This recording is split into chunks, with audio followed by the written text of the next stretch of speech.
Hi, and welcome to this webinar about the importance of creating a product that lives up to your branding. As we all know, branding is central to getting clients in the door and get them wanting to work with you and your business. If you don't have a product that lives up to it, though, those clients will leave just as fast as they came in. But it's important that you create a product that lives up to what your clients are looking for. And that's what we're going to be discussing today.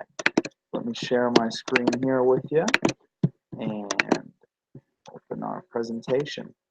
So why is branding not enough?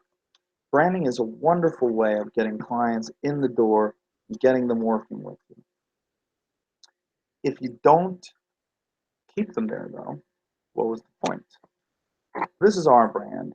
This is what we tell the world. This is what we do. We make dreams reality. Every day we change lives. Everything we do brings a champagne moment to someone's life. We strive to be the best at everything we do every day because people depend on us and have put their future in our hands. We honor that commitment by improving every single day. So this is what we stand for. Now we have to deliver. Why is branding not enough? Basically, branding is sales to a large number of people at the same time. It's basically like this guy here who's standing shouting to the world, this is what we do, this is what we offer, this is why you should work with me, this is what I stand for, this is why I am the greatest.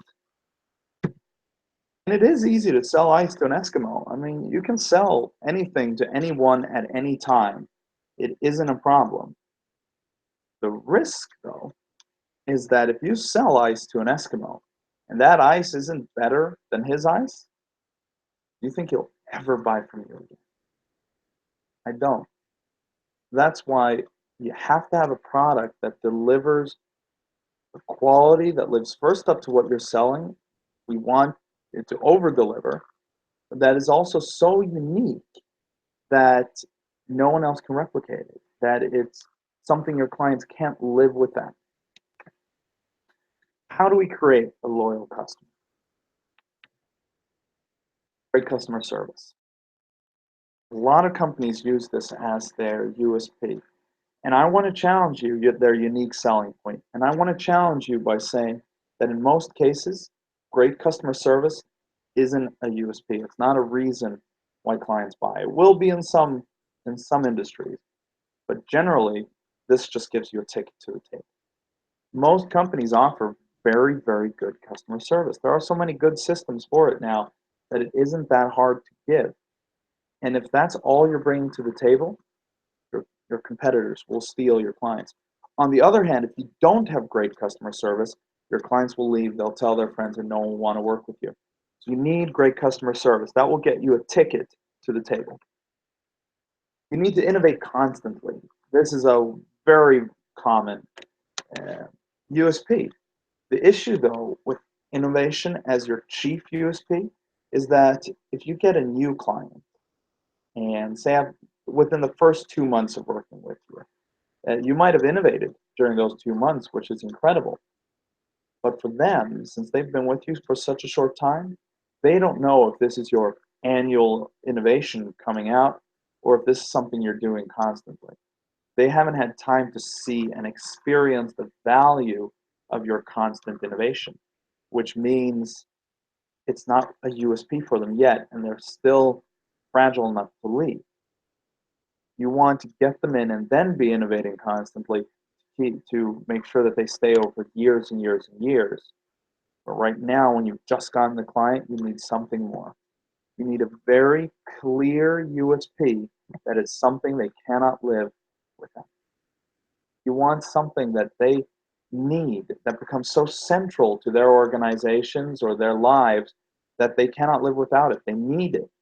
They become loyal and want to spend the rest of their lives with you. So how do we find our USP? It's a great little exercise. If you have a pen and paper, I want you to make a list at the top of, or a, I want you to create on the top of the page, I want you to write your company name. Next to it, I want you to put one of your competitors' names. And then If you have multiple, just list every single competitor. Now, under each company name, I want you to list out under yours what you offer. Every single thing that you offer, I want you to list. It can be small things like you have coffee when clients come to your office. It can be you have magazines waiting in the foyer while they wait. It can be anything. It can be the quality of your service, the benefits, A, B, C benefit that gives them A, B, C results. List everything that you do for your client. And then go through each of your competitors and list everything they offer in turn. Once you have this list, strike out anything on this that you have that one of your competitors offers as well. So if you have something that you think is great, but one of your competitors does it, not a USP. It's a perk, but it's not your unique selling point. It's not something that you do that no one else can live without because you're the only one who does it. Because obviously someone else is doing it. Once you have anything left on that list, hopefully you have some things there, but can they live without it? Is it something so amazing that they'll pay extra, that they'll stay with you, that none of your competitors can steal them from you? Could you make this better, more unique, harder to replicate? And the last one, harder to replicate, is very, very important. As Warren Buffett, one of the most famous investors in the world, probably, well, the most famous investor in the world, he says, in business, I look for economic castles protected by an unbreachable moat, which basically means your castle is your USP. It's what gets people to come to you, want to work with you, and pay rent to live there. And you want to guard that with moats. Your USP that makes your competitors unable to come in, makes them unable to copy what you have to come in and steal your clients. You can create that, you're golden.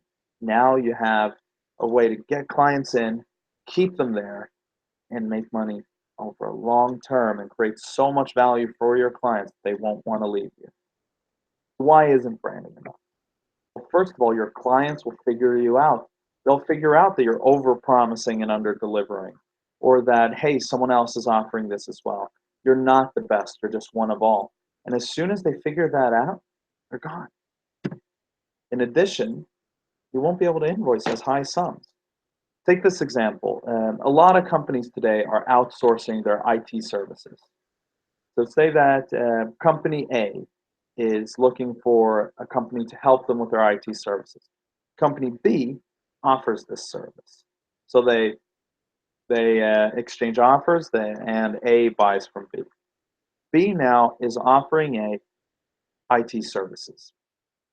The problem for B is they don't have a strong USP, which means that they're offering a quality service and they got great customer service, but the CFO at customer A is looking at the monthly invoicing. And if the CFO sees, hey, wait a sec, what they're invoicing us, we could actually hire someone on our own that would be in-house and could do this for us and that we have even more control over, why should we keep using our number B? Why should we use company B when we can do this ourselves? And all of a sudden, company B has lost the deal, which means the only way they'll keep the deal is by invoicing less than company A could do if they did it themselves. If they have a powerful USP, that means they do it faster, much cheaper, or in a way that improves the business of company A by so much, makes them so much more efficient and gives their clients that much more value, then they won't be able to leave. And company B will be able to invoice higher and higher and more for their services. And last but not least, if you're over branding and under delivering, your competitors will catch on. They'll be able to copy your branding. They'll be able to tell your clients about your underperforming product, and they'll start stealing your clients, and your business will lose money. You want to create a product that is so amazing that you can brand it as the best in the business and still over deliver. This doesn't mean you have to be the best at everything. This means that for your perfect client, You have to offer something that they cannot live without and that they want to buy. You can do that and you make it hard to copy and you keep innovating and you have great customer service. Now you can go out and create a branding strategy. Thank you so much for being on this call. Have a wonderful, wonderful day.